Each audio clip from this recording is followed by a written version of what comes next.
We are now coming close to the end of this meditation.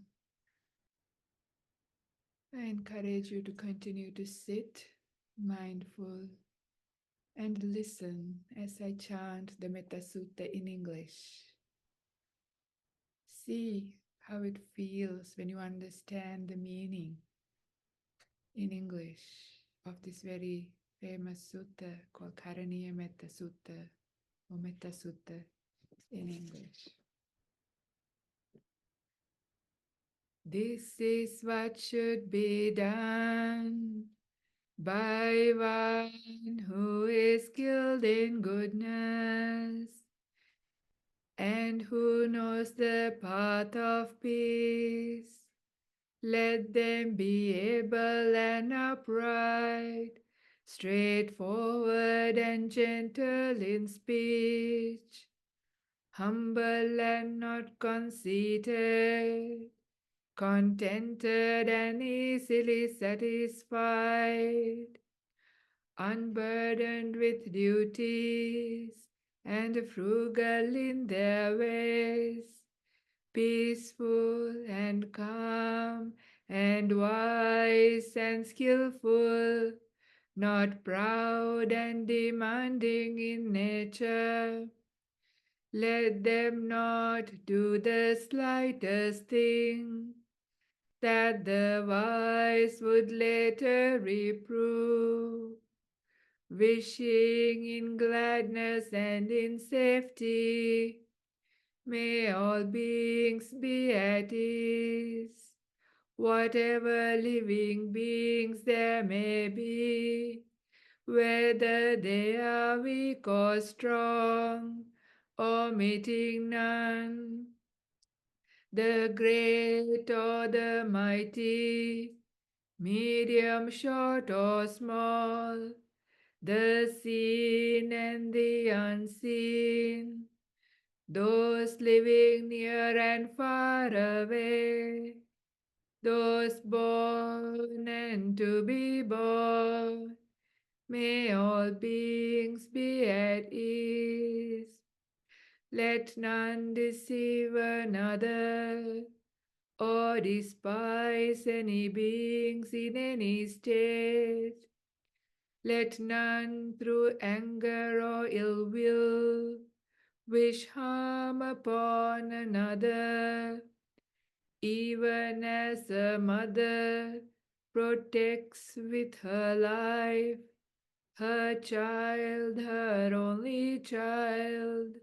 So with a boundless heart should one cherish all living beings, radiating kindness over the entire world, spreading upwards to the skies and downwards to the depths, outwards and unbounded, freed from hatred and ill will, whether standing or walking, seated or lying down, free from drowsiness. One should sustain this recollection. This is said to be the sublime abiding, by not holding to fixed views, the pure-hearted one, having clarity of vision, being freed from all sense desires, is not born again into this world. Sadhu, sadhu, sadhu.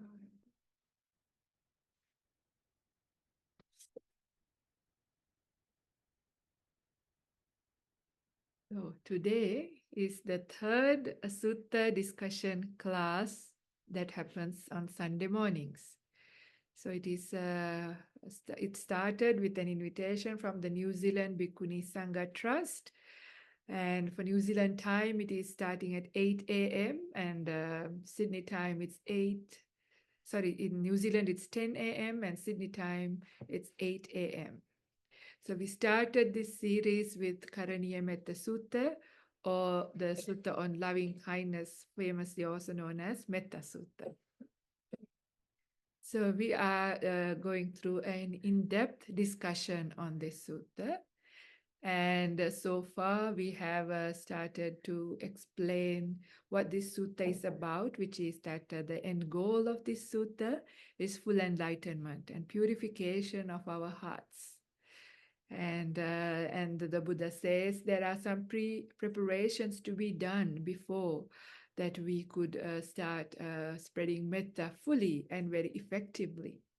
And the Buddha speaks about developing quite a few qualities.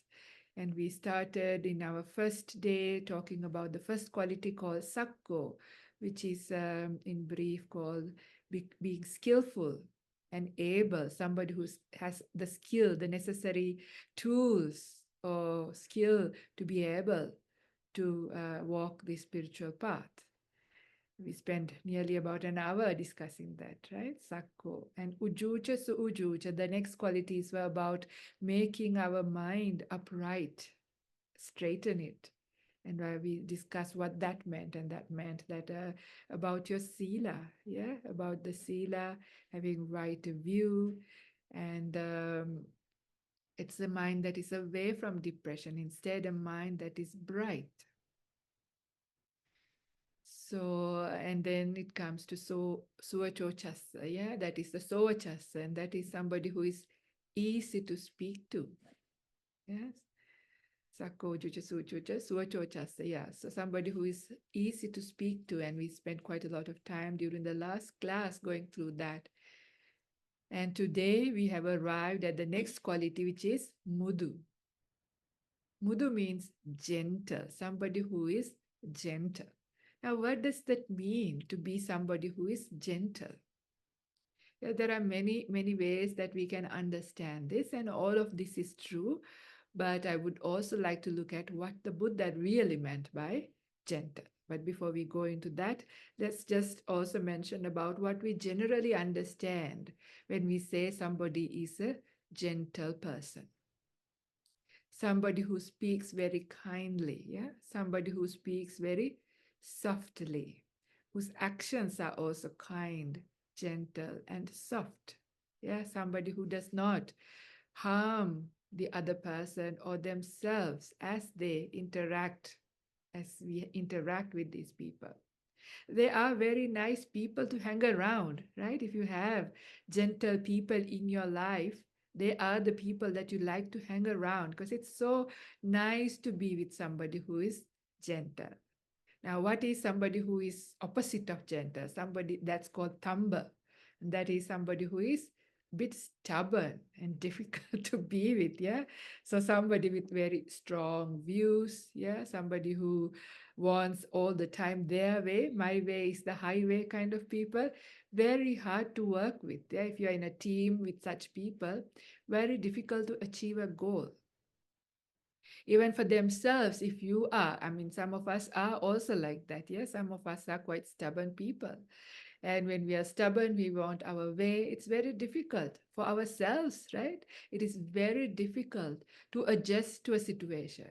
When the things change, the situations change, for people who are not gentle, who have a very stiff and hard mind. It's very hard. They suffer enormously and give so much difficulty for the people around. You have to adjust everything according to how they want things. Do you know such people, or are you one of them?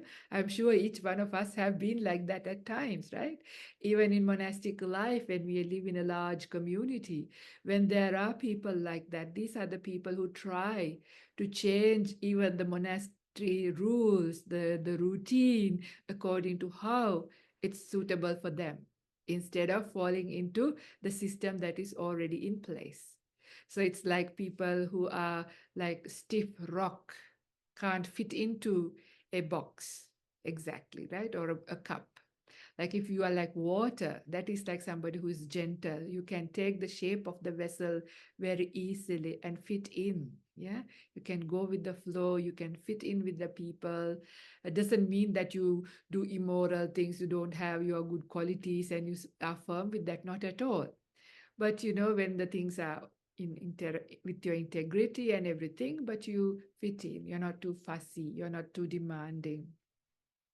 You are able to deal with things in a soft and kind, beautiful way.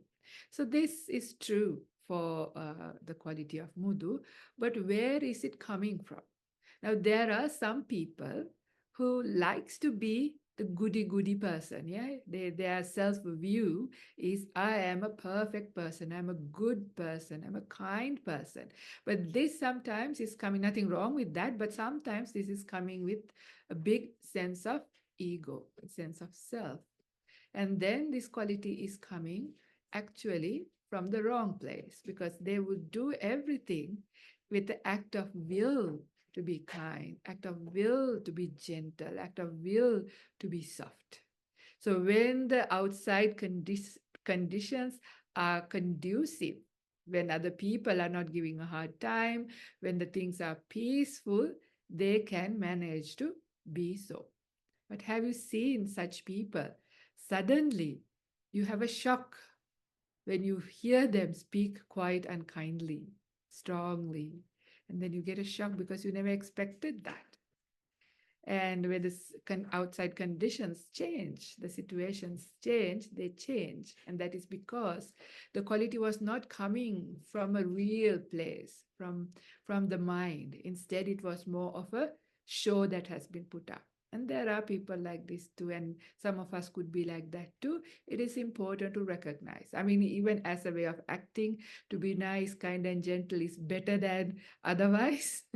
But it is even better if those things are coming from a real place. And towards the later on during this class, we will talk about how we really become a gentle person. How do we really prepare ourselves instead of just with willpower being a gentle, nice, kind person, but really becoming one of those. But before that, I want to read a sutta. And this one is from the Middle Length Discourses, and it is Sutta number 21 called Kakachupama Sutta, a simile of the sword. And this sutta is very, very profound and has many, many nice things. I'm only reading a small extract from this sutta just to make that point that I just mentioned about people, whether they are really gentle or they're putting up a show. So this extract goes like this. Formerly bhikkhus, in this same Savatthi, there was a housewife named Vedika, and a good report about Mistress Vedika had spread thus. Mistress Vedika is gentle. Mistress Vedika is meek. Mistress Vedika is peaceful. Now Mistress Vedika had a maid named Kali, who was clever, nimble, and neat in her work. And maid Kali thought, a good report about my lady has spread thus. Mistress Vedika is gentle. Mistress Vedika is meek. Mistress Vedika is peaceful. How is it now? While she does not show anger, is it nevertheless actually present in her, or is it absent? Or else is it just because my work is neat that my lady shows no anger, though it is actually present in her? Suppose I test my lady. So very, very interesting servant, right? A maid who's going to test out her boss. So the maid Kali got up late. Then Mistress Vedika said, Hey Kali, what is it, madam? What is what is the matter that you get up so late? Nothing is the matter, madam. Nothing is the matter. You wicked girl, yet you got up so late. And she was angry and displeased, and she scowled. Then the maid Kali thought, the fact is that while my lady does not show anger, it is actually present in her, not absent. And it is just because my work is neat and that my lady shows no anger, though it is actually present in her, not absent. Suppose I test my lady a little more. So the maid Kali got up later in the day. Then Mistress Vedika said, Hey Kali, what is it, madam? What is the matter that you get up later in the day? Nothing is the matter, madam. Nothing is the matter, you wicked girl, yet you get up later in the day. And she was angry and displeased, and she spoke words of displeasure. Then the maid Kali thought, the fact is that while my lady does not show anger, it is actually present in her, not absent.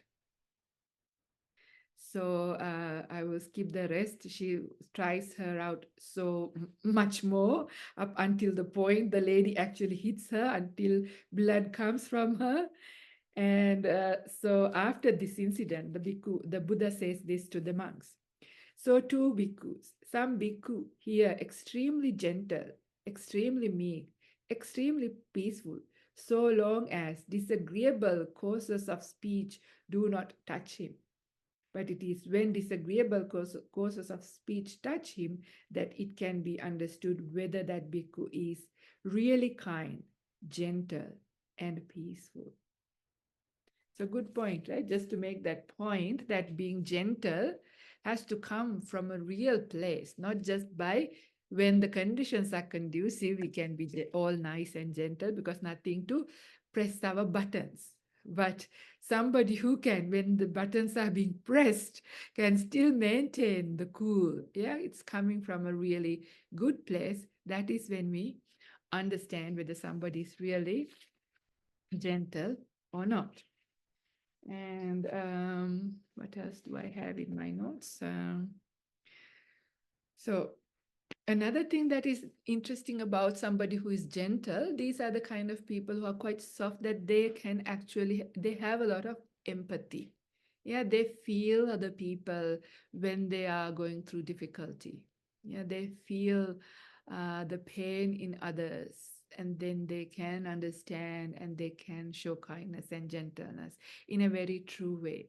So these are not the opposite of people who are cold and hard-hearted. Instead, they are warm, kind. They have hearts that are moist, yeah, with love, affection, a lot of affection in these people. So it's a beautiful quality to be had, yeah. A very gentle mind, a soft mind, a mind that is open, yeah, a mind not is so constricted and restricted with strong views. Now, this is something we all also have, that is, we have taken on board a large number of all kinds of views, right? As we grow up, depending on our culture, education system, the country that we live in, uh, family background, we have taken up so many views. There's nothing wrong with a lot of these views. Some views are bad, but there are most views that we take up are not that bad. But the problem is when we hold on to them tenaciously. Now, sometimes our views get challenged when we move into a multicultural society, right? Sometimes when we are in our own native land, everybody has pretty much the similar kind of worldview. But sometimes when we come to a place where there are people coming from all different cultures and we have to work with them, do things together, and you come across people with different views, different worldviews, and we get challenged, it becomes difficult for us. Yeah, that is when we see how difficult it is for some of us if our minds are not able to adjust and accept and see another point of view.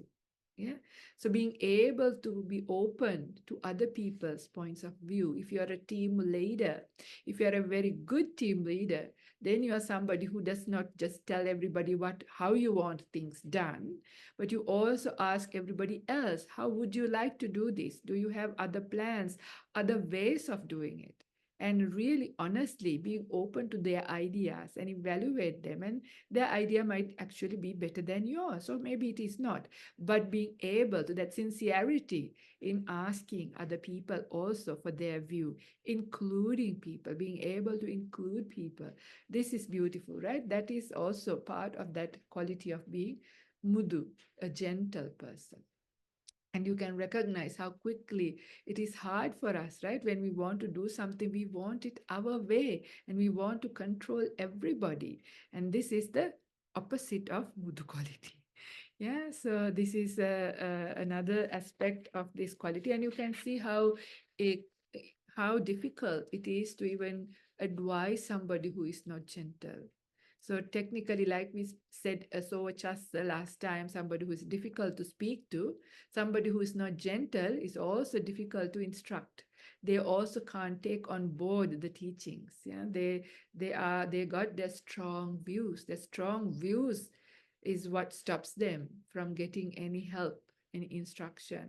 Very difficult for them to even meditate. And that is why sometimes, if any one of you has been to Ajahn Brahm's retreats, sometimes you wonder why he cracks so many jokes at the beginning. Yeah, sometimes not even bad jokes. That's because sometimes in the audience there are people who are very stiff, very really tight. Yeah, when you are very stiff and tight, it is really hard to meditate, because meditation is not controlling. Yeah, it's not a controlled focus of your mind. It is more like you become relaxed. You allow the mind to settle down in a natural way, in a gentle way. So you have to really loosen up that mind, make it malleable. You will see it later coming up from the Buddha's teachings also.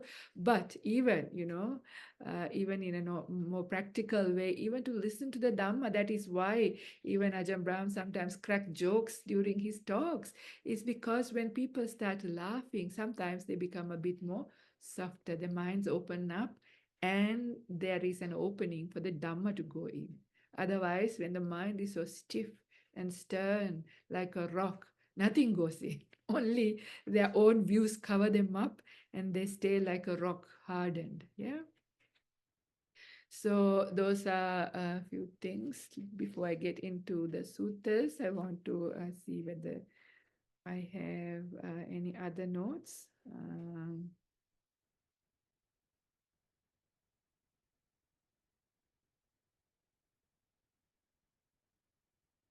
Okay, so now I want to maybe read a few things from the suttas. So, mm,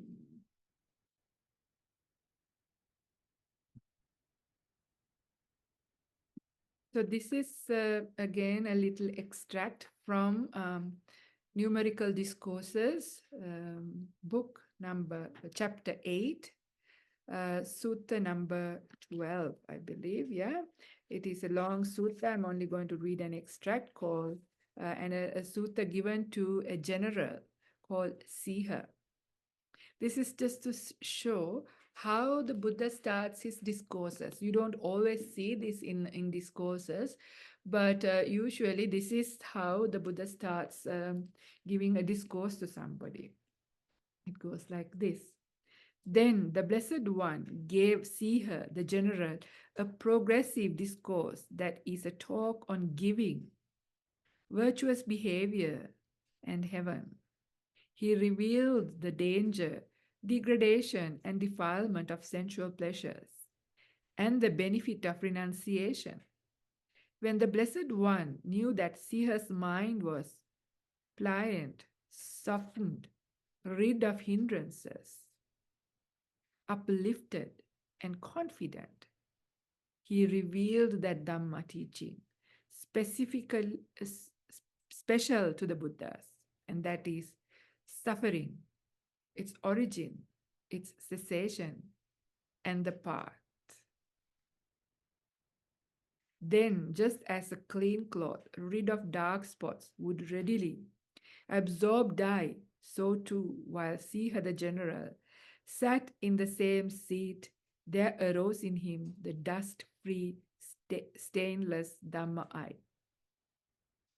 Whatever is subject to origination is all subject to cessation. Siha the general became one who had seen the Dhamma, attained the Dhamma, understood the Dhamma, fathomed the Dhamma, crossed over doubt, gotten rid of bewilderment, attained self-confidence, and became independent of others in the teaching of the teacher. He then is said to be so that's so he became a stream winner. So the point of me reading that sutta was to show, yeah. So Buddha doesn't sometimes just get started giving a Dhamma discourse. So first of all, he prepares the audience, the people in the audience, their minds. he says, all those things. It's called a graduated teaching. Yeah, it uplifts the mind, reminding them about generosity, about sila, about heaven, about the problems with sensuality and defilements and all of those things. So when those things are happen, when the mind becomes straightened, that is that uju, yeah, uju quality, and when the people start to listen, their mind becomes malleable, soft, and ready. So that is when the Buddha actually start giving the proper discourse on the teachings. So this is just to show, and when it is done in that way, those who have that ability to awaken is able to really grasp the teachings in the right way, apply it to themselves, and reach states of enlightenment. Again, you can see how the gentleness of the mind, the malleability of the mind is so important. And what is this malleability? How do we become gentle? What did the Buddha mean by a mind that is malleable, gentle, and soft? So, in order to understand that, I'm also going to read another sutta. And that sutta is also from the uh,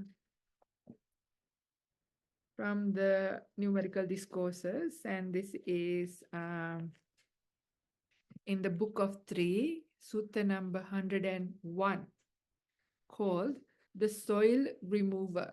It's quite a beautiful sutta, and it's also quite a nice one to go in detail. Let's see how far we go. Because there are gross defilements of gold, soil, grit, and gravel. Now the soil remover or his apprentice first pours the gold into a trough and washes, rinses, and cleans it. When that has been removed and eliminated, there still remains middle-sized defilements in the gold, fine grit, and coarse sand. The soil remover or his apprentice washes, rinses, and cleans it again. When that has been removed and eliminated, there still remains subtle defilements in the gold, fine sand, and black dust. So the soil remover or his apprentice washes, rinses, and cleans it. Then, again, when that has been removed and eliminated, only grains of gold remain. The goldsmith or his apprentice now pours the gold into a melting pot and fans it, melts it, and smells it. But even when this has been done, the gold is not yet settled and the dross has not yet been entirely removed. The gold is not yet malleable, wieldy, and luminous, but still brittle and not properly fit for work. But as the goldsmith and his apprentice continues to fan, melt, and smelt the gold, a time comes when the gold is settled and the dross has been entirely removed, so that the gold becomes malleable, wieldy, and luminous, pliant, and properly fit for work. Then whatever kind of ornament the goldsmith wishes to make from it, whether a bracelet, earrings, or a necklace, or a golden garland, he can achieve his purpose. So too bhikkhus, when a bhikkhu is devoted to the higher mind, there are in him gross defilements, bodily, verbal, and mental misconduct. An earnest, capable bhikkhu abandons, dispels, terminates, and obliterates them.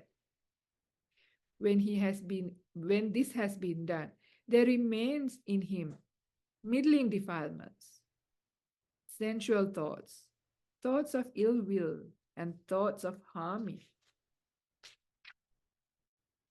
An earnest, capable bhikkhu abandons, dispels, terminates, and obliterates them. When this has been done, there remain in him subtle defilements, thoughts about his relations, thoughts about his country, and thoughts about his reputation. An earnest, capable bhikkhu abandons, dispels, terminates, and obliterates them. When this has been done, then there remains thoughts connected with the Dhamma. That concentration is not peaceful and sublime, not gained by full tranquilization, not attained to unification, but is reined in and checked by forcefully suppressing the defilements. But bhikkhus, there comes a time when his mind becomes internally steady, composed, unified, and concentrated, or still. That stillness is peaceful and sublime, gained by full tranquilization and attained to unification. It is not reined in and checked by forcefully suppressing the defilements. Then, there being a suitable basis, he is capable of realizing any state realizable by direct knowledge and toward which he might incline his mind. If he wishes, may I wield the various kinds of psychic potency. Having been one, may I become many. Having been many, may I become one. May I appear and vanish. May I go unhindered through a wall, through a rampart, through a mountain, as though through space. May I dive in and out of earth as though it were water, etc., etc. So, but the most important part, that is the last part, is that I have to share.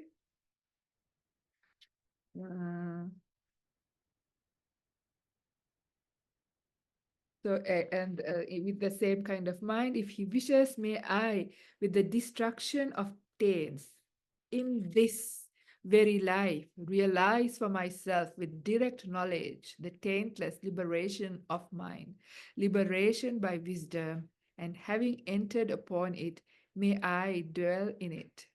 He is capable of realizing it, there being a suitable basis. So I just read the whole thing without giving a break or explaining. It is quite nice to first get to the whole thing and then explain it.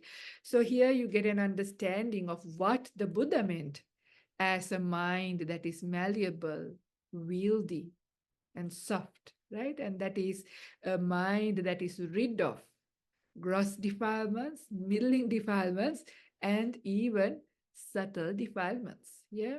So the gross defilements were the ones that are coming out as a misconduct by body, speech, and mind. The middling defilements were the hindrances, the sensual desire, ill will, negativity, all of those things.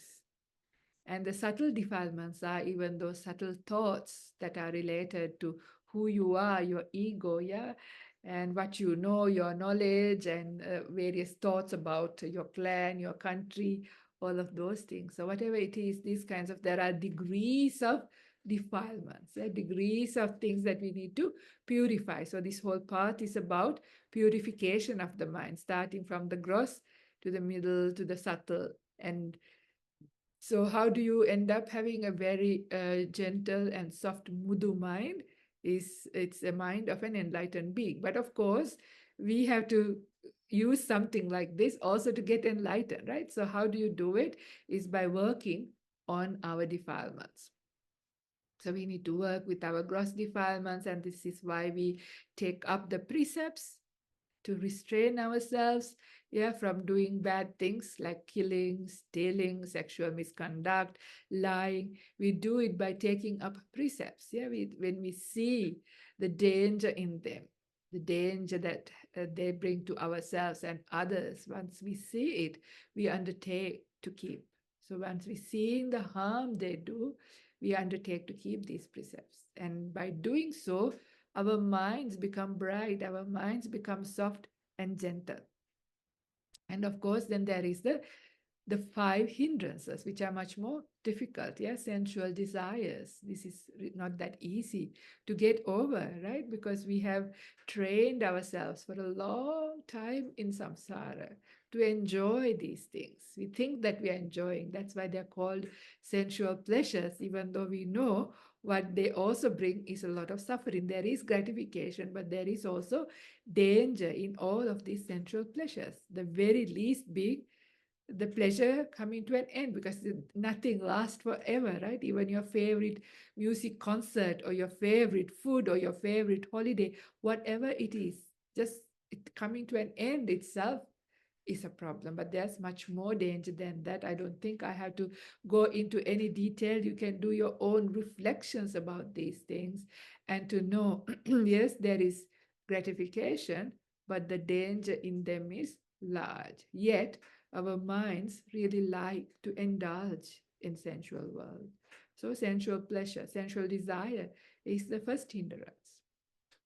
And related to it, the opposite side of it is actually anger and ill will. When you can't have them, when somebody challenges these things, yeah, then easily the anger and ill will can come. It's not only the opposite of that sense of ego, all of that also buys into it. All your views getting challenged, your concepts and conventions getting challenged, all of that can be the reason that anger and ill will and negativity comes in your mind.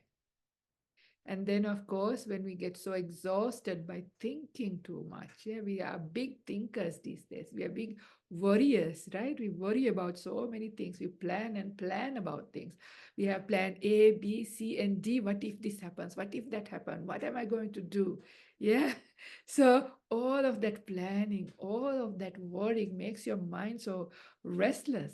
And the opposite of restless is after being so restless, it goes into sleepiness, laziness, a sloth and torpor state. Yeah, mind has no energy, no brightness, no ability, no, it's not bright. Yeah, so all of those things, and of course, doubt comes in as well. Doubting mainly about the teachings as well as doubt in general. So these are the five hindrances. So all of these things make our mind a bit more stiff, the opposite of being Mudu.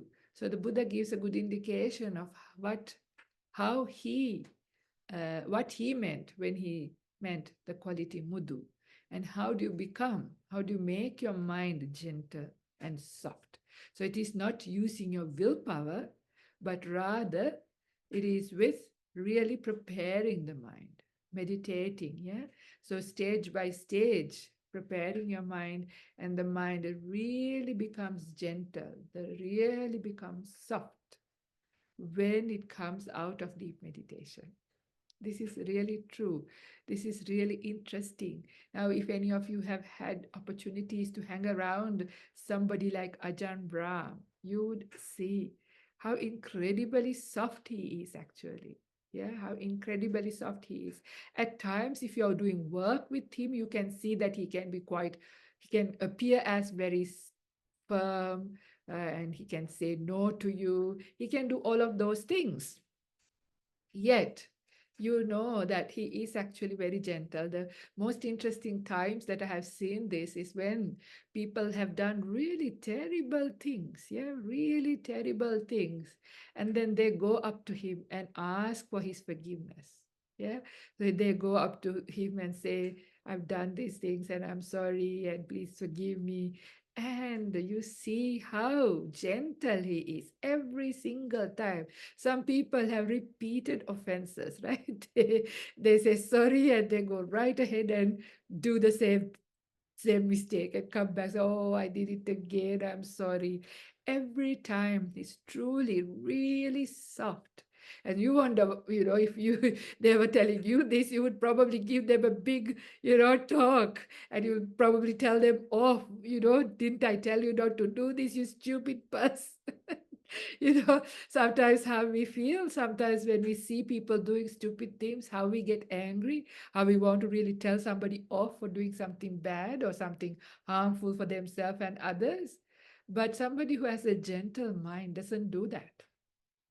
Yeah, the way they instruct is with much more gentleness, much more softness. They don't have ill will, negativity coming towards that other person who's been stupid or doing the wrong thing or pressing your buttons. They understand that the other person, where they're coming from. They're going through a hard time, or they have a wrong view, or they are full of defilements at the moment. They're just, not ready.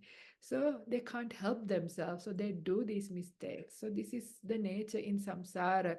Beings with defilements do silly things. So they sort of have kindness towards these people, gentleness towards these people, and instruct them very kindly, very softly. And the Buddha was like this too. There are many, as you read through the discourses and as you get to know the character of the Buddha, it's so beautiful, right? It's so nice to read suttas. This is why we also do these sutta classes. Hopefully, over time, we'll get to also know the Buddha much more. And you can see all kinds of monks and nuns. There have been scallywag monks and nuns, even at the time of the Buddha, doing stupid things, also lay people as well. And they would come and, and then the Buddha asked them, did you do this? And they said, yes, I did that. But he never really, he might say it was a foolish thing that you did. But, the way he would say is very gently, very kindly, and admonish them in a very beautiful way. And very gentle. So that gentleness, that softness really comes from hindrances and defilements, at least being subside, but also in an enlightened being, they have been completely eliminated. So an enlightened being's mind is naturally gentle all the time. Like it's reached to that. But for the rest of us, as we work on these things, as our hindrances get suppressed when we are on retreat or when our meditation is going well, then at those times we are truly gentle. But other times, maybe not. So the whole path is about a path of slowly becoming more and more gentle. So give yourself time and don't be in a hurry and don't beat yourself up because, these things take time, but understand, yeah, even if you want to truly be a very gentle, kind, soft person, it's a good aspiration, yeah, it's a good thing, but not to do it with willpower because then it will be like that Mistress Vedic. You can be gentle and kind and nice when things are good, when people around you are not pressing your buttons, but you lose the plot when it is otherwise. Yeah. So instead, do the necessary work, the preparations to make your mind more gentle and soft. So this brings to the idea that about 5 hindrances. I think this is a good time in this sutta class to talk about the 5 hindrances in a bit more detail. Some of you may be very familiar with these, but it is always still good to refresh our minds. And some of you may be new to the Dhamma and the terminology and would be wondering, what is 5 hindrance? What does she mean? What is that term? Yeah. So the term in Pali is called Pancha Nivarana. Pancha means 5.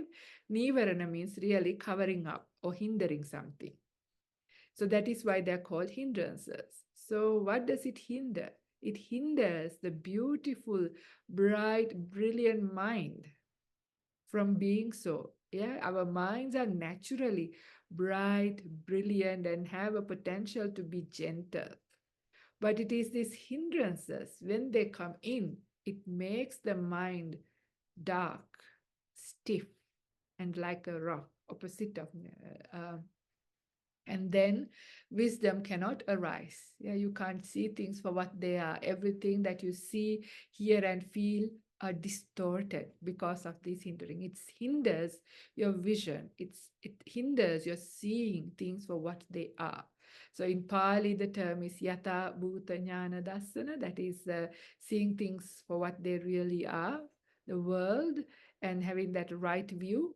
Why we are not able to really properly see these things is because we have these 5 hindrances in our mind. Now, to understand how these five hindrances hinder us from seeing things for what they are, there is a beautiful sutta. Now, I didn't prepare that sutta, this just came to my mind right now. But it is a sutta where the Buddha talks about a lake. And if there's a lake, and the seeing things for what they are is like seeing what is at the bottom of the lake. Maybe at the bottom of the lake there are beautiful stones, even pearls, maybe some beautiful fishes, and so many other nice things. If seeing things for what they are is like seeing that the bottom of the lake, what hinders you from seeing that? So if there is colored dye in the water, if there's colored dye, then you can't see what is in the bottom, right? So colored dye is like sensual desire. Yeah, so sensual desire is that desire wanting to see pretty things, hear pleasurable music, taste yummy things, smell nice things, feel good feelings, think about fantasies, all of these things. Yeah, the sensual desires stop us from seeing what is really there. It distorts us. The really interesting thing is, you hear Ajahn Brahm says this as well, like when people are dating, for example, they go to dark places, right? The pubs are dark, the restaurants are candlelit, you have to go for a candlelit dinner. You don't really see the person really well. But also, when your mind is so distorted by your desires, you don't really see everything about them. You see only what you want to see in the person. Later on down the track, you discover many other things about this person, but they had those things all along. But your distortion, your desires for them blocked you from seeing these other qualities. But once your desires are to some degree fulfilled, and you are a little bit satisfied, or you indulge yourself enough, then you start to see the person more, and then you see. So this is the distortion, like this is how it is, our mind's distortions. This is what makes sensual pleasures pleasurable when there is really a lot of danger and difficulty in them. So colored dye stops you from seeing the bottom of the lake. Now, those of you who are in New Zealand, you can imagine the volcanic pools where the water is bubbling and hot, right? Uh, because it's a hot water pool. If the water is bubbling and steaming and boiling, again, you can't see the bottom, right? And that is like when you have ill will and negativity. You can relate to that very easily when you are angry, yeah, when you're really worked out up, then again your view is distorted. And this is when people even end up killing somebody or hurting and harming another person or oneself. Later, they realize, oh my goodness, what did I do? But at the time, they said they couldn't see, right? Even the law has some, allowance for this, saying temporary insanity. Because when people get really, really angry or really, really desirous, their the view is so, like the way that they see the world is so distorted, and they can't have control over their actions, so they do really terrible things sometimes. So this is how powerful these things are. So anger again distorts, and you can't see clearly what's happening, what's going on. So this is that distortion of ill will and negativity, distorting the mind from seeing clearly. So the next one is like when there is algae growing on top of that lake. If there's a whole layer of algae, the green algae, a layer of algae stops you from seeing the bottom very clearly. And this is like when the mind has sloth and torpor, laziness, lethargy, sleepy, no energy kind of mind. Yeah, that kind of mind has no ability to see, just like the stagnated pool with algae growing on it. And the fourth one is when there is strong winds. Actually, there's a lot of strong winds here in Santi Forest Monastery. All over Australia, I suppose around Sydney, there's strong winds. So when the wind, there's so much wind, the water in the lake is also having a lot of waves and ripples. Yeah, when the water is very wavy, again, you can't see the bottom clearly. So this is that restlessness and restless and worrying mind, the mind who can't stay still, worrying about this, thinking about that, planning this, running into the future, running into the past, never giving a break. Yeah. Again, when you have that restlessness and worry in your mind, again, you can't see clearly. Yeah. It distorts your vision, your view, and a reality. So that's the fourth hindrance. And the fifth hindrance is like the water is muddy in the lake. If there's so much mud stirred up in the water, if the water becomes muddy again, no chance of seeing the bottom. And that is doubt. Yeah, and it's very dangerous, right? Sometimes it can even be like hardened, and you might think that it's actually earth, and you might step on it, and suddenly that top crust breaks in and you drown into a really muddy pool, and it's very dangerous. Yeah, the suction of that mud is so powerful. If you ever stepped into one of those things, I remember one time at our monastery, a vehicle was going, and suddenly it actually cracked the top layer. We didn't realize there have been so much rain, and there's been like a underwater, like a river. You couldn't see because it was on top of the, on top it was a really nice crust, and suddenly that crust broke, and the vehicle really sank down. And also we were trying to deal with that situation, and my foot went inside, and I remember how difficult it was for me to pull out my foot, because it has like this, mud has a suction, it sucks you in. Yeah, very strong.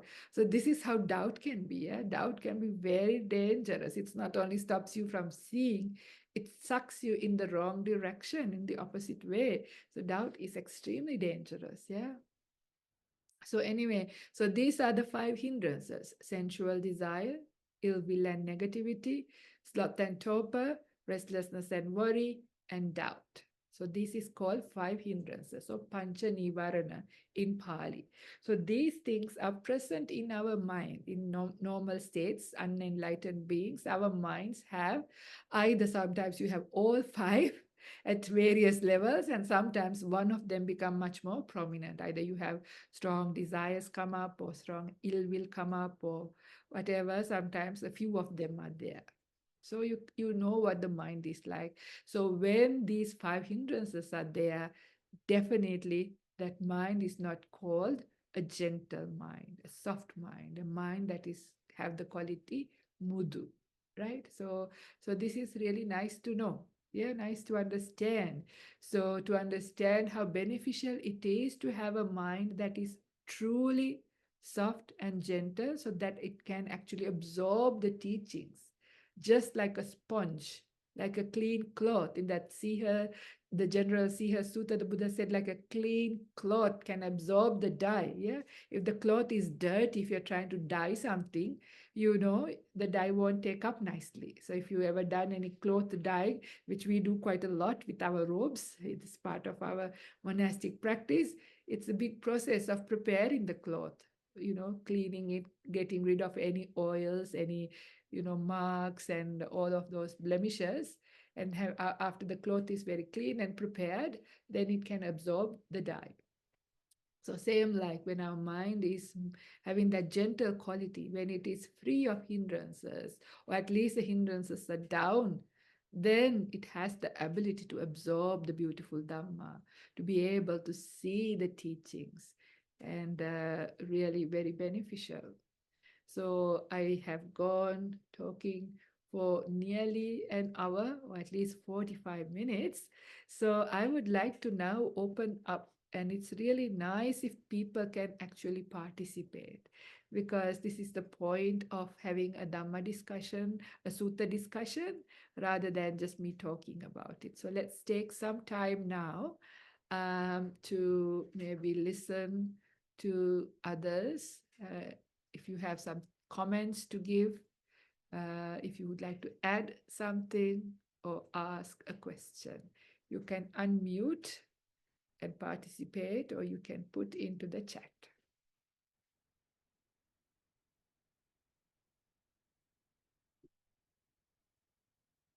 Okay, Nicola, please.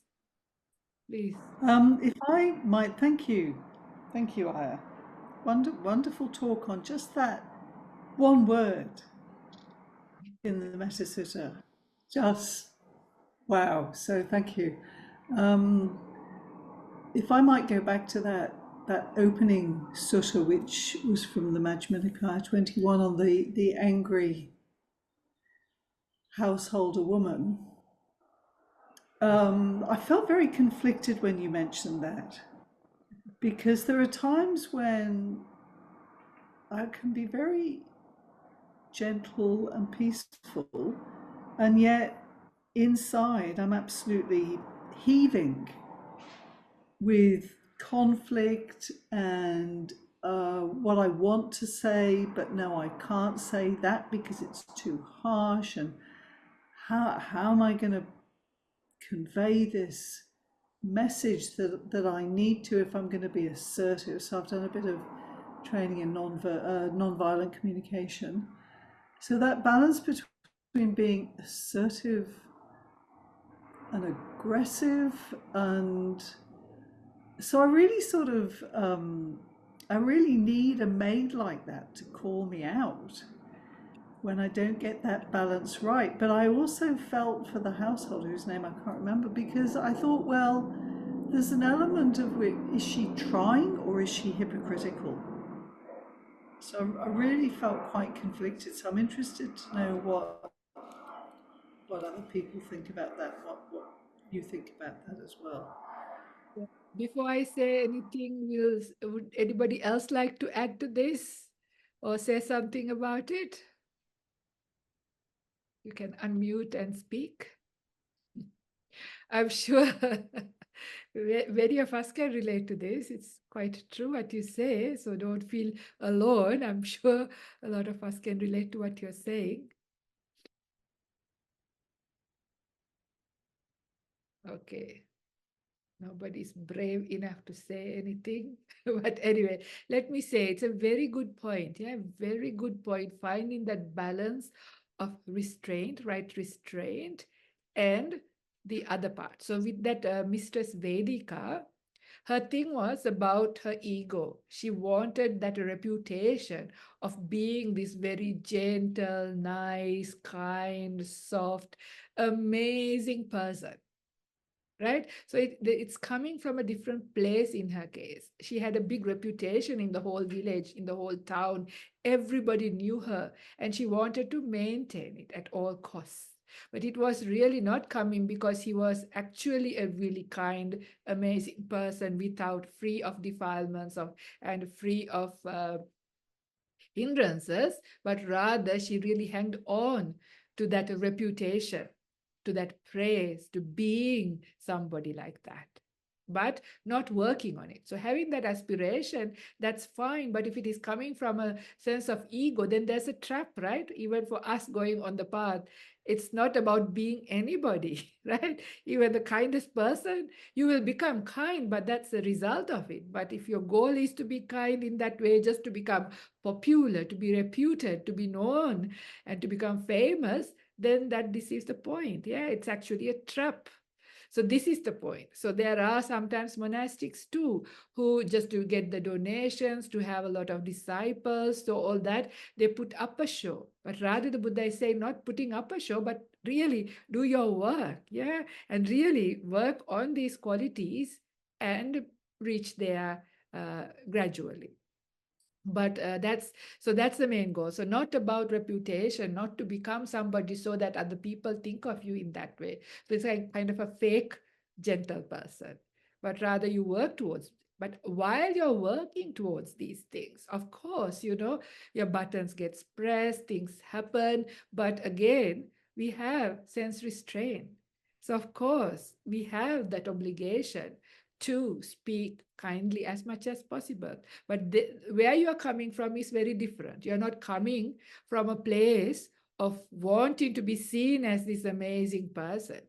And that is wrong then. But if you're coming from a place of not wanting to harm the other person, fully knowing that kind of coarse speech of if you shout and yell at somebody, it's going to be not helpful, it's not skillful, it's not recommended by the Buddha. Rather, it is important for us to engage as much as possible with mindfulness and respond in a skillful way, then that's okay.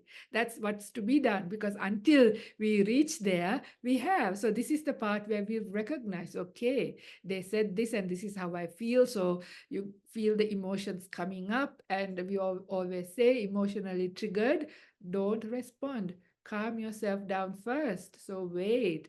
And then once you're calm, then you respond in a good way, a kind way, or hold back. The Buddha says this, yeah. So very clearly in the suttas again, I think maybe this comes up. Where does it come up? Maybe Dvedha Vitakka Sutta or Vitakka Santana Sutta in the Majjhima Nikaya. Uppannam kama vitakkam nadivaseti pajahati vinodeti byanti karoti anabhavam gameti uppannam vyapada vitakkam vihingsam vitakkam. So that means if a thought of sensual desire comes in, if a thought of ill will comes in, if a thought of cruelty comes in you, the Buddha says, Nadivaseti, Pajahati, Vinodeti, Byanti Karoti, Anabhavang Gameti. That means eliminate it, obliterate it, throw it out, pull it out, make it to vanish, very strong words. So Buddha says not to act upon those things. But really, it is not coming from a place of willpower, rather wisdom power. That is with right view, understanding the consequences. Understanding the consequences if you entertain that sensual desire, if you entertain that ill will, if you entertain that cruelty, that thought, yeah, what happens? Where do you end up? Harming yourself and harming another. Yeah, sometimes this is triggered by the outside, sometimes it's triggered within you. Whatever it is, the Buddha says not to act unskillfully with body, speech, and mind, because we are the owners of our own karma. So of course we have to put in effort, and this is called right effort in the Noble Eightfold Path. So this is true. So as yet unenlightened, we have these things. So we will get triggered, and our hindrances will show their face at certain times. So we have a duty to restrain, but that Mistress Vedika couldn't do it, right? When the servant, the maid, was pushing her buttons, she actually acted badly by speech and even by actions. I didn't read out the rest. If you want, read it up. And she was beating her up until blood came out of the maid. So she was very, very cruel and vicious, yet was known as a gentle, nice person. So really strong. So of course, we are supposed to restrain ourselves. But the idea is it's to really work on those things uh, in the long term. And as we're dealing day to day, then we use right view and mindfulness to guard our senses, guard our actions by body, speech, and mind. At times we will lose it, then we have to forgive ourselves and continue. Does it answer your question, Nicola? It does, and thank you for pointing me back to motivation and that necessity to that wisdom power versus willpower, and having that, being able to check in when I feel those conflicts arising, which I'm grateful for because at least there's some mindfulness there, to just really dive deep into myself and ask myself, where is this coming from? Do I want to appear like Vedika? Have I got a reputation to maintain? Or actually, am I really being mindful of the danger of, yeah, not being aware of what I'm doing? So thank you. It means that sometimes I might take a long time to answer, but that's probably a good thing if it protects everybody. Yeah, procrastination is a good thing. Yeah, in these kinds of situations, that it is recommended to take calm yourself down, answer, and you will be giving a good answer. It's worthwhile waiting for the other people rather than a quick answer that is not helpful. Yeah, so taking the time, don't be shy about that. That's actually helpful. Thank you. Anybody else would like to say, add some things about this, share? experiences, what has worked, what hasn't worked for them. Could I ask a question? Um, Thank you so much for such a beautiful teaching. I'm so benefiting from these sutta classes. I was wondering, I work with a lot of people who are in quite a lot of, I guess, emotional distress. They're in pain. They're often quite reactive, angry. They're hurting, and in the moment, I can help to diffuse the level of emotion, and I can help to support them, and I can sort of help to calm them down. But I find often at the end of the week, I've absorbed all that, and I get quite distressed myself, and I find it difficult to balance that, how I maintain like boundaries, like how do I maintain being gentle whilst also not letting myself absorb all that? How can I do that in a more skillful way? Thank you. That's a very good question, right? This is the thing because we are all surrounded by people, and especially like sometimes your work can be like that, and then it can be very difficult. That's why I'm sure in your work you have what is called debriefing time, right? You have to let it out and prepare and re-energize and prepare your mind so you're ready for the next week again. But the thing is, I don't know. I don't have any experience in the working world. What kind of things you do to debrief or prepare yourself. For me, what is helpful is that right view. So establishing ourselves in right view is so very helpful. So what I mean here, the aspect of right view that is helpful is to understand the other persons. Yeah, why they are the way they are. And in your case, you're mentioning they are people who are unwell, like sick with either physical or mental disabilities. So they are suffering enormously. Yeah, they have incredible pain, both mental and physical. And probably they are not people who know too much about the teachings, either a spiritual path and anything like this. So they are just the way they are. And, with oppressed by all of these difficulties, what do you expect? Yeah. So then when you understand, yet you also know whether they are Buddhist or not, or whatever it is, anybody, whatever their intentional actions by body, speech, and mind have consequences. Yeah, so they have to reap the karmic consequences of these things. So when you see these people reacting, acting in unskillful ways that are difficult, you also have then compassion coming up. My goodness, they don't understand. It's too hard for them because of their disability or sickness. Yet there is no real excuse when it comes to the laws of karma. This is the unfairness of samsara, right? It is the danger of samsara, traveling in this samsara. So subsequently, they will have to come to difficulty. So when you have that view come up slowly, slowly, and when that view becomes stronger, that gives you incredible resilience to deal with it and not get affected.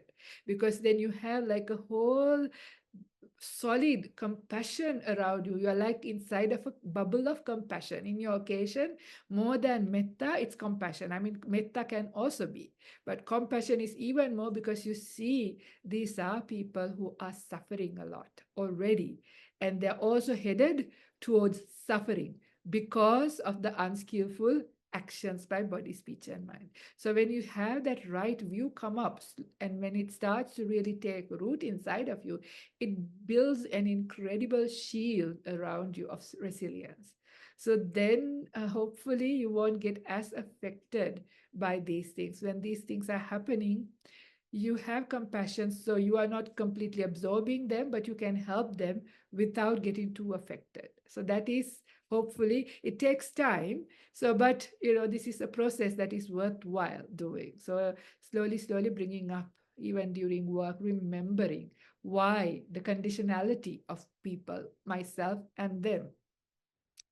The other thing is also to also have other things that you do that brings up joy in your heart. Yeah, so bringing up joy, the joy states are very important in the mind. So when the mind has that mental energy born from your generosity, from your virtue, and from your meditation. So dana, sila, bhavana. So these three things, dana is generosity, sila is virtue, bhavana is meditation. So these three things give incredible energy into the mind. So when your mind also has an incredible source of energy, then you are able to deal with those situations without getting too harmed.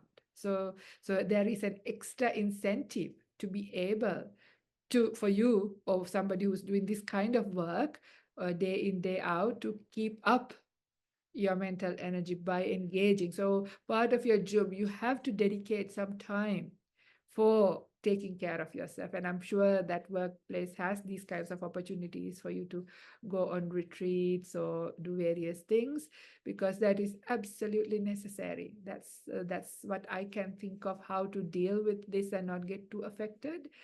And yeah. Does it make sense? Thank you so much. That's very helpful. Thank you. All right, so I see some questions. So from Sandika, how do you balance being gentle and others taking advantage of this nature? All right, yeah, good question, right? So this is where this is really interesting. If you want to listen to the story nicely read out, this is where the bad snake story comes in. It's a really nice story. It is a story found in Ajahn Brahm's book called Opening the Door of Your Heart. The name of the story is The Bad Snake. And if you would like to listen to it, it's already up on our YouTube channel. Venerable Upeka does a brilliant job reading that story, but I will tell it in brief for you now. And the gist of the story is, once there was a bad snake, and who would just bite for its own fun, right? So it's really, had a reputation for being bad. But as the snake got older and realized, now I'm coming to my end of my life, I wonder where snakes get reborn. And I've not lived a really good life. I've done very bad things in my life. I come to realize that. So then, fortunately, there was a monastery for snakes nearby, and there was a holy snake up on the top of the mountain. So these bad snakes put all the disguise like sunglasses and coat and everything, and climbs up this mountain and go to the monastery and listen to the holy snake. And the holy snake, says some nice teachings, and it starts to make sense. So the bad snake decides, it understood, the more it listened, the more it makes sense. So it decides, okay, yes, at least now it's not too late. I need to make a change to my ways, my heedless and terrible ways. I should become a good snake. So it takes some vows to become a good person, takes the 5 precepts and vow never to harm anybody, never to bite anybody. So all of that, and comes down and now living. So, but the people, of course, doesn't know it had a reputation of being a bad snake. But one day, somebody who was just, dancing and singing in his Walkman going past, didn't get bitten by the bad snake. And then later, the villagers realized the bad snake doesn't bite anymore. And then the kids, in the village also goes, and then the boys and girls are trying to, tell bad things to this snake, you big, oversized worm, you creepy, slimy thing, and all kinds of stuff to this snake. But of course, it can't bite now. Usually it would have done so many terrible things, but it was now keeping a vow of being a kind, gentle, good snake, never to harm anybody. And was later the kids got even more aggressive and was throwing stones at it, was getting bruised. And then finally it realized, oh, this religion is of no good. This is not useful. Yeah, the religion is for people who live in the monastery, not for people who live out in the big bad world. So it goes back up to the holy snake, and wanted to be released from his vows, thinking you can't do it. Yeah, when you are gentle, people walk all over you, harm you, do all terrible things. And at that, the holy snake says, "You stupid snake, I told you not to bite, but I never told you not to hiss. Right? Very important point. So this is what happens to us. Like when we hold the teachings, hold the Dhamma from the wrong end, it is like holding the snake from the tail. If you hold the snake from the tail, it can turn around and bite you. So this is not understanding the teaching in the right way. So being a gentle, kind person doesn't mean you allow other people to walk all over you. Doesn't mean you don't speak up for yourself. Doesn't mean you don't put up the boundaries. Absolutely, you need to speak up. You have to put on boundaries. And if you're not doing that, then you're not being kind. Yeah, because then you're allowing other people to do harm and other people to make more bad merit even and to harm yourself and harm others. So absolutely, hissing is different to biting. So biting is when it comes from a bad place. This is when we yell and scream even at our kids, right? When they do something not so nice, sometimes often you see parents hitting them, yelling at them, screaming at them, coming with anger. And this is not right. And this is called biting. But that doesn't mean you just allow your kids to do whatever bad things and you're still gentle and kind and soft and allow them to do whatever. Not at all. You need to be able to talk to your kids and tell what you do is not right, it is harmful, but you do it in a way that is kind, soft, and gentle. So you find ways to hiss nicely. And how do you do this hissing in the proper way, not instead of biting? And then there is, again, I can't remember the sutta reference, but in one of the suttas, the Buddha gives 5 things to be considered before you speak, right? 5 things to be considered before you speak. And that is finding the right time. So, not a time when you are emotionally triggered, and not when they are also emotionally triggered, not when either party is tired, right? Not when things have been building up. So you have to wait patiently and find the right time. In the sutta, it doesn't say the place, but place is also important, right? You have to speak to a person in the right kind of situation and the right kind of place. You don't speak in the public or in front of so many other people and stuff like that. You have to find the right place. So time and place. Is what you're going to say true? Is what you're going to say beneficial?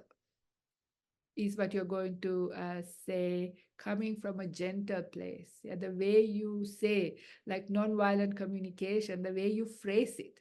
So instead of saying you're bad, don't do it, it's hurtful, you are a really bad person by doing this, that's not a good way to speak. And also, especially if it came from anger as you stood up and said things, that's the wrong way to do it. But if you say at the right time, in a good heart, in a gentle way, the other time when you did like that, this is how I felt, for example. So you have communicated, you have shown your difficulty. Yeah. So you're putting some boundaries, but you're doing it in a skillful way. So these take time.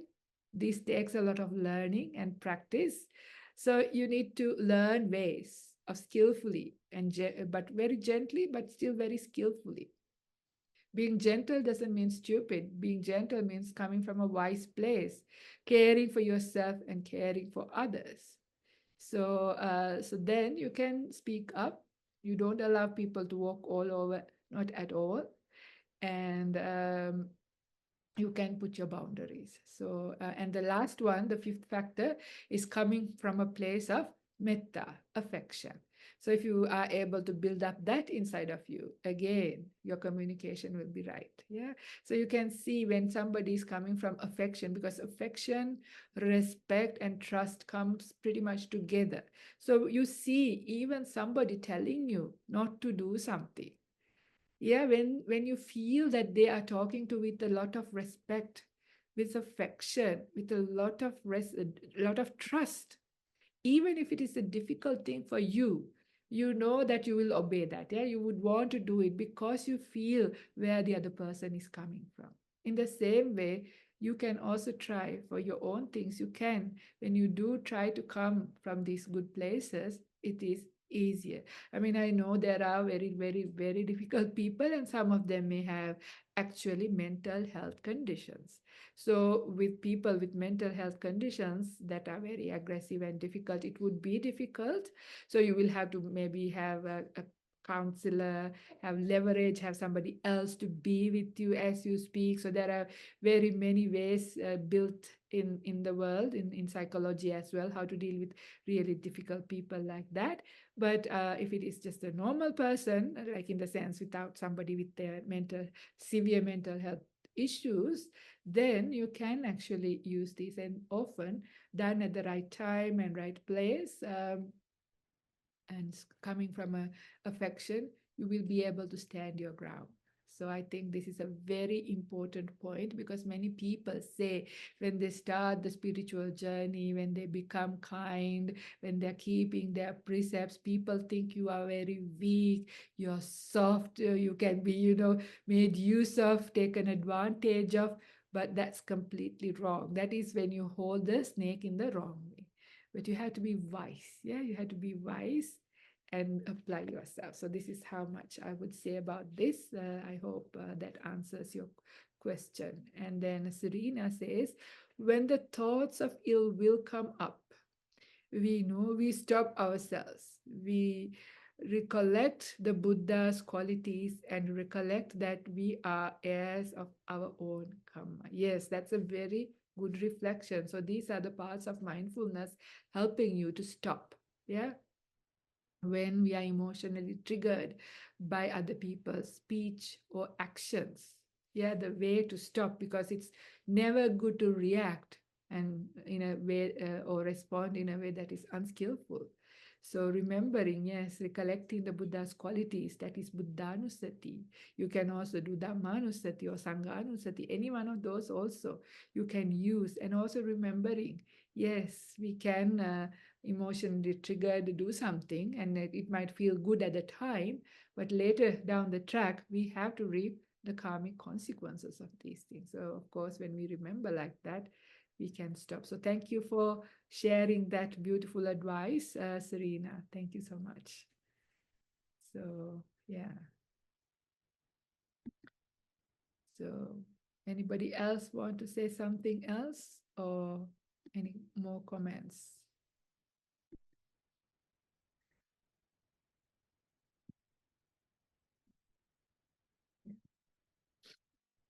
Okay. So there's only about another 10 minutes left before the 2 hours are up. So I'm not going to get started with another quality, but for the following week, it is the anatimani. So about being humble person. Again, another very beautiful quality. Will take an entire class to go through it fully. So I won't get started with that for the next 10 minutes. But let me look at whether there was anything else that we can talk about, because hindrances are also a very big subject. So I also had another very beautiful sutta here, and this is from the connected discourses, that is the Sangyutta Nikaya, from the Bojjhanga Sangyutta, and that is the chapter on the enlightenment factors. And this is sutta number 2, called the body.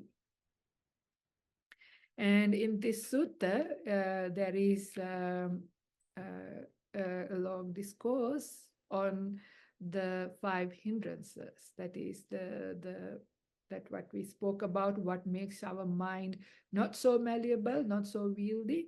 So it talks about how these hindrances come about. Because once you understand how they come about, this is the nutriment for these things. They arise with the nutriment, and when the nutriment is not there, then they do not arise. That gives us a way to deal with these hindrances in a skillful way. So maybe I will read that, since we have another 10 minutes. Is that a good idea? Or have you had enough of suttas? Because I read so many suttas. Anyway, it's hard to know, nobody's responding. So here I go. At Savattis, bhikkhus, just as this body sustained by nutriment, subsists in dependence on nutriment, and does not subsist without nutriment. So too, the 5 hindrances, sustained by nutriment, subsist in dependence on nutriment, and do not subsist without nutriment. And what bhikkhus is the nutriment for the arising of unarisen sensual desire, and for the increase and expansion of arisen sensual desire. There is bhikkhus, the sign of the beautiful, frequently giving careless attention to it is the nutriment for the arising of unarisen sensual desire and for the increase and expansion of arisen sensual desire. Now take a moment to reflect that. Yeah, if you reflect back, you will remember the times when the desire has come up. Maybe you were just driving driving somewhere, quite peaceful, contented, happy, no problem, no hunger, no nothing, no wants, and just going by. And then by the side of the road, you see a billboard, yeah, with all nice hamburgers and hot chips and a nice drink and cakes, right? You just see that. What happens? Yeah, suddenly you realize you are really hungry, you really want, and you take the next exit and go into the whatever McDonald's or Hungry Jack's or wherever that board was, and you buy these things. Yeah, this eye came up. Same, anything else, somebody attractive you might see, all these things, you go past. If you are careless and give attention to the sign of beauty or the pleasure in that wrong way, then of course this unreasoned desire, the sensual desire, comes up. So the Buddha says, when that is happening, when you see the restraint of the eye is not to close it. You can't close your eyes and drive a car, right? So sense restraint is not practiced only when you're sitting meditation with your eyes closed. Sense restraint is precisely to be practiced when your eyes are open and when you're out there in the world. That is when the sense restraint is to be done. And how do you do it? That is when you see something that has the potential to give rise to sensuality or desire in you, then instead of looking at the beauty, the sign of beauty, the attraction in it, you look for something that is not so beautiful, not so attractive, or you try to see the danger. You see, oh, fast food is bad for your health. You remember that, yeah? Or you remember so many other things, how expensive it is or how unbeneficial it is or whatever it is that you need to do. Or if it is an attractive person, you try to see they're just body parts or just made up of elements. So many ways. So, but it's not easy. It's easily said than done. But this is the path of practice. Yes, slowly we need to build up our ways of doing sense restraint. So the sensual desire arise less and less. So don't beat yourself up if this happens, because we are still in the sensual world, as yet unenlightened. These will come up, but our whole practice is to slowly find skillful ways to reduce it. Right? So this is how it is. So understanding how the sensual desire, unarisen sensual desire arise by giving attention to the sign of beauty. And then it goes to, and what bhikkhus is the nutriment for the arising of unarisen ill will and for the increase and expansion of arisen ill will. There is bhikkhus, the sign of repulsive, frequently giving careless attention to it is the nutriment for the arising of unarisen ill will and for the increase and expansion of arisen ill will. Again, it's nice. These are contemplations for us to do on our own. So I'm just only bringing it up. And most of the work is like homework, and this is important. So see, when do you get ill will, agitation, irritation? Yeah. What triggers them? So you can see it's coming from your ego, your sense of self, and how you look at it. This shouldn't be done. This is wrong. They can't do like that. Or whatever it is, this is harmful, this is dangerous, this is ugly, this is bad. So whatever it is that is repulsive, yeah, that is, you go and sort of hit against it. You reject it instead. So these are the times that irritation, agitation, annoyance, ill will, all of this comes up. Yeah, so giving attention to that. So instead, try and understand why this is happening. And try and, see where it's coming from or whatever. So not to give attention to that, instead see the good side of the person. We have spoken in other Dhamma discourses about removing resentment sutta, yeah? Instead of focusing on somebody's bad qualities, try and focus on their good qualities. So instead of ill will and negativity coming up, you will have a mind that is without that ill will and negativity and rejection. Situation as well. Instead of focusing on the 1 or 2 or 3 bad situation, things about that situation, try and see whether there is any benefit or anything good that you can see in that situation. And that will help you to lessen that ill will and negativity. So it's about how we give attention. So this is that wise attention and unwise attention. So yoniso manasikara and ayoniso manasikara. So when you attend unskillfully based on greed, hatred, and delusion that is coming from a sense of ego, coming from desire, and all of those things, then the way you are attending is not skillful, and these hindrances will manifest in your mind. So it is coming very close to the end. There's only about another 4 minutes. So I will not go through the other 3 hindrances, but I will let you to read that sutta. This is a sutta that we can discuss in great length, because dealing with hindrances and dealing with the enlightenment factors, they are very, very important. I'm just only bringing it up because these were the things that was making our mind not so gentle. So therefore, if you want our minds to be gentle, it is important to understand what the hindrances are, what the defilements are. And there are beautiful suttas, much more suttas, quite a lot of suttas about defilements. There are like 16 defilements given, how to clear them, how to get to know them. All these are relevant. But maybe we will take those suttas up after we finish the Karaniyametta sutta. But in the meantime, this was just a little bit of background and an introduction for the people who are new. So I would like to open up the floor again for any last comments, any last questions before we share merits.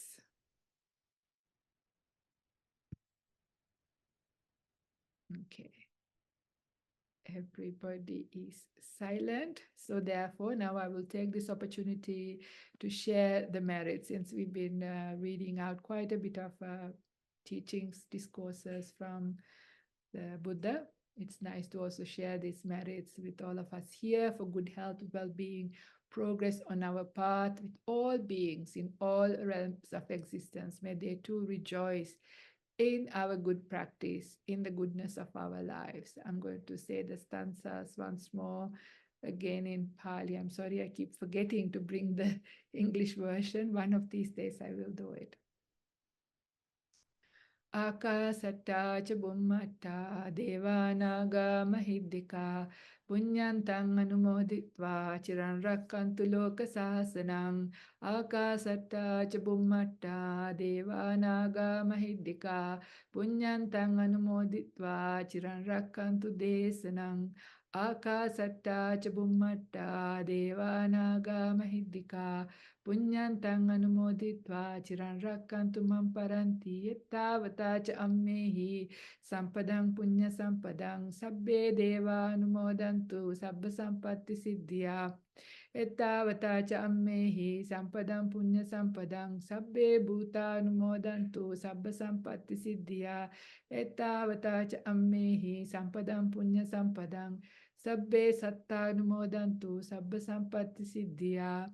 Idam me ñatinang hotu sukita hontu ñatayo. Idam me ñatinang hotu sukita hontu ñatayo. Idam me ñatinang hotu sukita hontu ñatayo. So may you all be well, happy, and